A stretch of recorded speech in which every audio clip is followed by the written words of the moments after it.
From their studio in South Florida, Twist Gaming. Featuring lead broadcaster, Matt Koza. Co-host and creative genius, Josh Perry. Co-host and interviewer extraordinaire, Ann Lazito. Co-host and marketing mogul, Aaron Murphy. With appearances from special guest, Lucy. Welcome to Twist Gaming, where you get to play board games with us.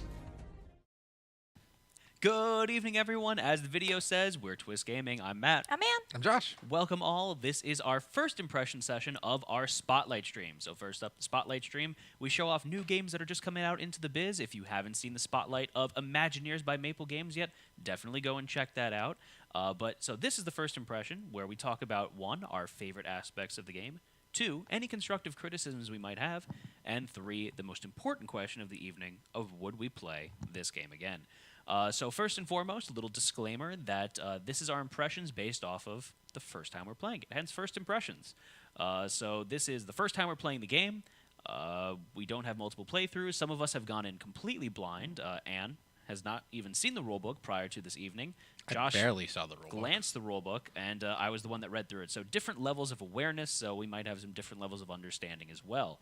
And then finally, let's get into the meat and potatoes of things here. So Josh, what kind of game is Imagineers? It's what's the correct term? Mancala element? Mancala element, kind of worker placement, tile drafting, tile placement, kind of tile drafting, and worker placement kind of. But what's the most important thing is what's the theme? We're building an amusement park. Yeah! I like the description that Chris gave. It was like a group of us building an amusement park, but we all are competitive and don't care about each other and just want to make the best we park. Want to be and the screw everyone best else. Imagineer. Which just made me think of us as Twist Gaming. Just we're cutthroat with each other and just want to be the most famous host. I forgot to say that when he was giving the description of it. Do you have cameras on our team meetings that we have? But no, this game is basically based off of your classic roller coaster tycoon style of game, where you are trying to build the best theme park by placing different rides around the board, creating an awesome roller coaster, and managing the different guests and their needs. So getting into the constructive or the favorite aspects of the game, we start off with the person that won. You know, that's me, obviously. Whoa. Wait, what? Tonight I had the pleasure of winning. Yes, you did a good job tonight. So, things that I really did like about the game. 1, theme. Love the theme. I'm a huge sucker for theme parks. I played the heck out of Roller Coaster Tycoon when I was little. You live at Disney World now. Yeah. So, big ups to that. I like the Mancala element. I think that was a nice strategic touch to the game. I really enjoyed the movement and event cards. So each round, where each of us go, there is a different movement criterion where you're either moving, say, a singular meeple by itself, or let me switch over to the board so you can see the layout there. Oh, you didn't take that off. That's fine. Here, you want to really show up some of the... Sure, so I'll show off some of these. So this one is you have to move a group with at least 1 blue. This one is you move a group of at least 2 guests of any color. Group of 1 red. So you get the idea. It's some things there. And the colors associate directly with what the patrons want. So the yellow want family rides. They want the little kiddie things. The blue want water rides. You know, they want they want to cool down in the summer heat. Well, Splash Mountain. Exactly. And then the red, they want their thrill rides. They want roller coasters. They want things that spin around, things that make you puke. The ilk. So... it gives you some strategy to move it around, and you're not exactly sure what you're going to be able to do turn to turn, so you have to be agile on your feet there. And then the event cards add a different element every round that I thought was interesting. So this one is, it's a hot day, so you get 3 times happiness for water rides. So I thought that was really neat. This one was definitely different, and it helped me very greatly. So the meet and greet swapped 2 groups of players on the board. So very cool that they added a lot of variability into the game that way. I like the fact that there's 2 separate build areas, essentially. So you can do one strategy where you're building rides all around the park and just relying on that.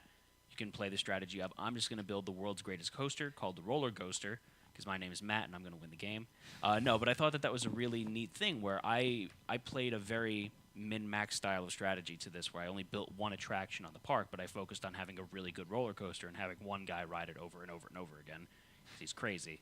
But that was a neat element to me. So before I spend the entire rest of the time talking, I'm going to pass it over. Josh, I'm actually curious to see what some of your favorite aspects were of the game. You hit a lot of things. And Chris and Ken talked about a few of these is how the movement cards kind of limit your AP. Yeah. Because you can't do that much because you're like, oh, I can only do this. What are my options? The first turn was the only turn where you had every single option. Yeah. And that just happened to be how that worked out.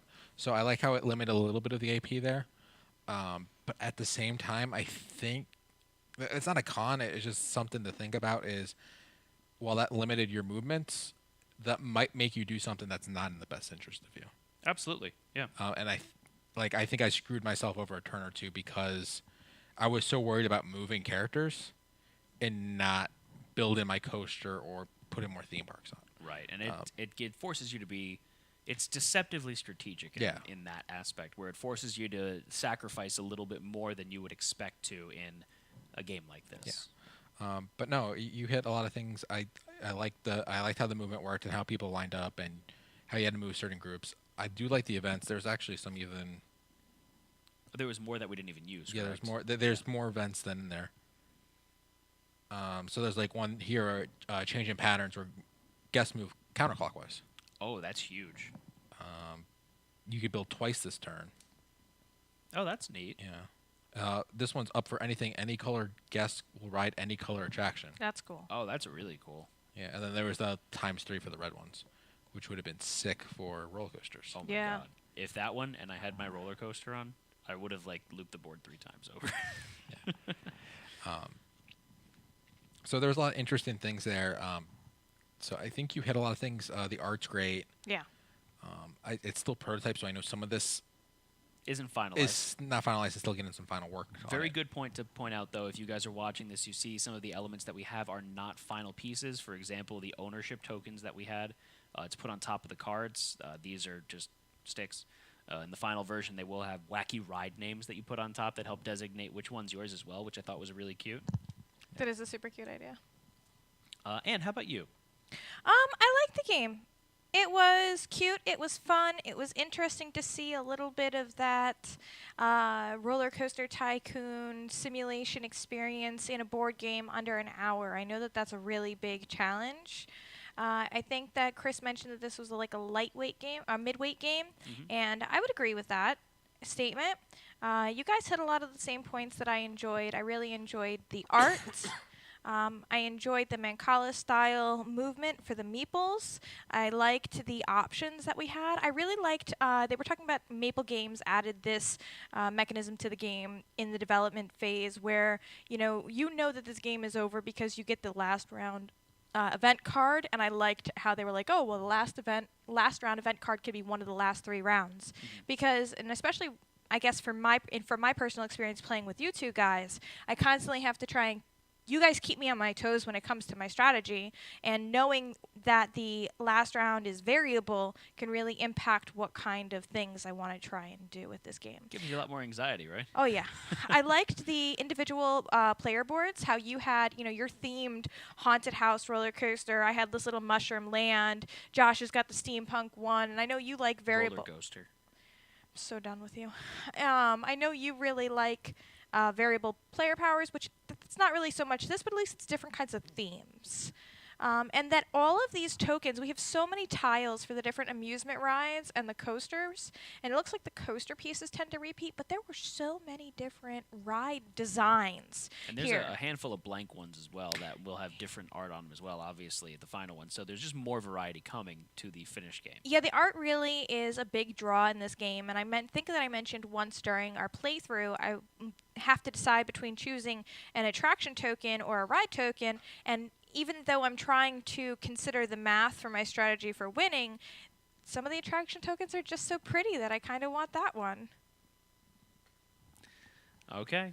So, constructive criticisms. And again, this is based off of our first time playing the game, first impression, we might not have seen all of the aspects. Things might play out differently. It might have been the luck of the draw, so things to keep in mind for sure.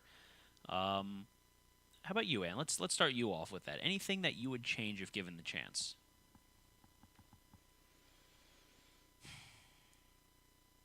So I like the game. The game is fun. It's cute.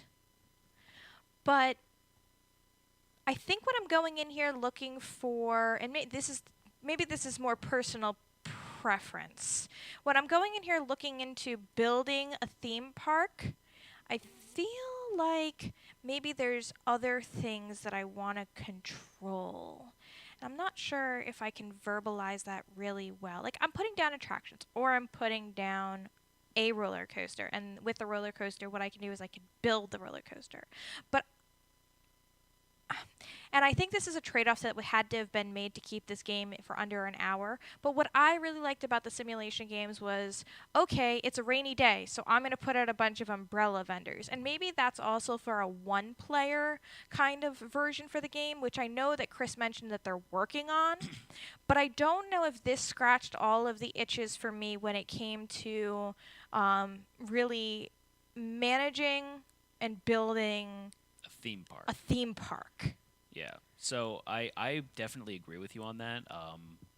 It didn't quite scratch the same itch as like a roller coaster tycoon would, and I was about to say the same thing where I think like they had the vendor action. I think it would have been cool to see vendor stands that you place in, but again, you have to make sacrifices to keep the game within a reasonable time. Right. I'm sure that they could have created a game that incorporated that plus other things that would have been a more in-depth simulatory experience. Yes. However, 1 hour, you're off, by the way. It could have been an expansion or something like that. That's true. It could be an expansion or something like that. Because the complexity would just Yeah. go up, and with an expansion, you have a base player that knows how to play the game, and you could add those extra rules without a Very crazy true. amount going Yeah. on. How about you, Josh? I have a few things, and they're all really minor. I would like to see a turn order track on here. Yeah, absolutely. Because as victory points moved during the turn, I don't remember which order it was, and if it was a six-player game, I'm not going to remember what the order was. Just Absolutely. straight up, simple turn track somewhere on the map. That's easy. I know this is prototype, but the white text on the white cross, I can't. I if I had my glasses, I probably still couldn't see it. What it said from over here. That's why I was asking what you guys the values was, because it was from, white on white. From a distance, it's a little difficult. It's very difficult, and that probably will change, and that's really minor. I would like to see a fourth color visitor that liked all rides, like a white meeple or something, like some, Because like- well, for these here, it's showing just a black meeple. or a black so meeple. I think that would be cool just to have like the black meeple. That's the jack of all trades, basically. And maybe like to be less of them, but like I feel like it would open up a little bit more Yeah. of options, because sometimes you move a group and they can't play anything on there, and Yeah. I felt like I was burning a lot of turns doing the vendor actions. And I felt like it was more of a waste of a turn than just actually doing something else. On Fair that enough. vendor action note, you made the comment about having the thing printed. I would have liked to have seen somewhere that listed the vendor actions, Yeah. either on the side of the player board or somewhere, because I kept on. I mean, there's only 3 or 4, and they're pretty simple. So one thing I do want to note is that the back of the rulebook, obviously we don't have a printed version of the rulebook, but it does have a quick reference guide on the back from the PDF version. That's that I saw. nice. That sounded a lot snobbier than No, I meant. I understand where you're going. It's nice enough to have a communal one. It would be nicer to have it on the player On the boards, board, right. especially since 'Cause I- switch back to the board. with here. all the boards do games- have quite enough room to Yeah. incorporate something like With that. all the games that you play, you don't want to be having a Hog nice on the rule book. Yeah. Can I see that? Nobody wants to say that. Yeah. One minor gripe that I have, I'm going to switch back to the camera again. The board layout to me, or the board graphic design, not graphics, the board art to me doesn't scream theme park. It screams park, like nature park. I would have liked to have seen more concrete. Or some more filler cards with like stands and stuff. Yeah, more filler cards with stands. I mean, it's beautiful art, don't get me wrong, but the open lake and the cliffs and stuff like that, and the trees, a theme park, come No, but it doesn't scream theme park to me. That's It a might good be what I'm used to, I mean, personality-wise. but look at the box, right? Yeah. Like the box art, you see it's got the stones here on the side. This screams very theme park Yeah. to me. You know, the bridge that goes over with the white and, you know, the white sides and everything. No, that's a pretty good point. You're right. This kind of screams like camping park. Yeah, nature preserve that has a fair going on. Yeah. Which, I mean, technically a lot of these rides are like fair-looking rides, so that could be the scope of this as well if you want. But no, that's the only minor gripe that I have. I really point. did enjoy the gameplay. I thought it was a lot of fun, and it checked a lot of boxes that I was hoping that it would. Look at how cute the fun guy really. Oh man, no. You put have it the back. yellow board. Put it back. Put it back. Put it back. Put it back. Put it back. Look how cute that is. The happiness track. I love the happiness track. It's I like great. the little fun guy roller coaster. Okay, anything else, folks? I think that was most of our points. The other we talked about maybe like a black meeple to do anything. Yeah. Possibly even an attraction that was also any meeple could stop at. Oh, that's true. Either of those, I think, would be Yeah. some Just fun open it up a options little. to open it up a little bit and give some more choices. And then maybe even like a vendor stand would be something that would be possibly, you know, Yeah. I mean, we're getting deep into the thematics here, but a vendor Yeah. stand would be an all meeple attraction that everyone wants cotton candy. Or a hot dog. Exactly. I mean, not like Roller Coaster Tycoon. We're not going to charge people to use the restrooms here. $2.50. Exactly. All right, so most important question of the evening of would you play this game again? I'm going to start in the far end with Josh. Yeah, definitely play this again. Interested to see how this plays up to 6. That it seems a lot more hectic and Yeah. things going on there. Anne? I don't know if it'd be the first game that I would go and pull for. It doesn't scratch all of the itches for me. I would definitely take it out once. I'd be curious to play it with the kids and kind of see what they would think about it. And I'm curious to see, as the game develops through the Kickstarter process, what the final version looks like and to play that. Absolutely. I would definitely play this game again. I had a lot of fun playing it. Theme is right up my alley. Gameplay was simple yet strategic. I had a great time with it. I'm very, as you were going to say, I'm very excited to see the final design of the game and how it evolves by the end of the Kickstarter. And I want to get my grubby paws on that for sure.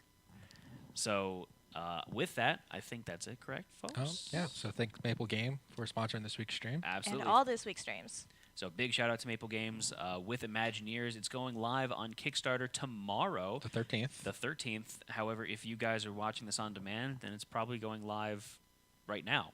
So it's a 21-day Kickstarter.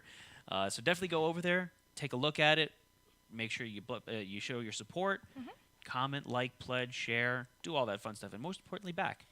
So with that, thank you all for joining us here today. We really do appreciate it. Signing off for now, though, I'm Matt. I'm Ann. I'm Josh. We're Twist Gaming. Good night, everyone. Good night.